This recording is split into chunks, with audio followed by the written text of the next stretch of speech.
கோட்ட அலுவலக துவக்க விழாவிலே கலந்து கொள்வதிலே மற்றற்ற மகிழ்ச்சியும் பெருமையும் அடைகிறேன். இந்த நிகழ்ச்சியிலே கலந்து கொண்டு உரையாற்றி அமர்ந்திருக்கக்கூடிய நம்முடைய அமைச்சர், மாவட்ட கழகத்தின் செயலாளர், இந்த பகுதியின் மக்களுக்கு பல நாளாக இருந்த கோரிக்கை இன்று நிறைவேற்றப்பட்டிருக்கிறது.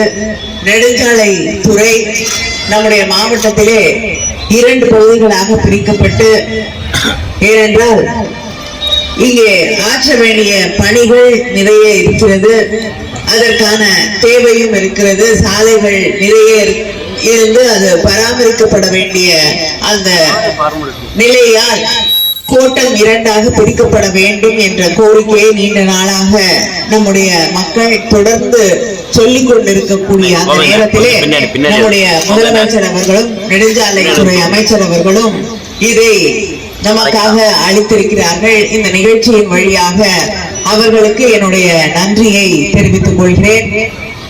நம்முடைய அமைச்சர் அவர்கள் தன்னுடைய தொகுதிக்கு ஏதாவது வரவில்லை என்றால் வேற எங்கேயாவது போகுதுன்னா அது மிகப்பெரிய போராட்டத்திலே சண்டையிலே இறங்கி அதை எப்படியும் பெற்றுக்கொண்டு வந்துவிடக்கூடிய ஒருவர்.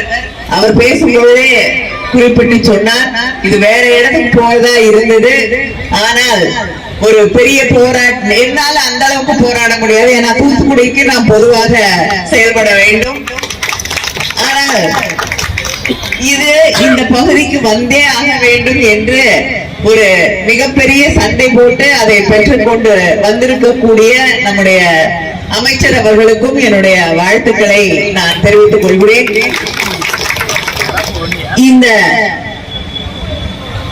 கூட்டம் அமைப்பதற்கு பல்வேறு இடங்களிலிருந்து பல்வேறு மக்கள் பிரதிநிதிகள் இதற்காக உழைத்திருக்கிறார்கள், குரல் கொடுத்திருக்கிறார்கள், சட்டமன்றத்திலும் பேசியிருக்கிறார்கள். அத்தனை பேருக்கும் என்னுடைய வாழ்த்து, நன்றியை தெரிவித்துக் கொள்கிறேன். நன்றி, வணக்கம்.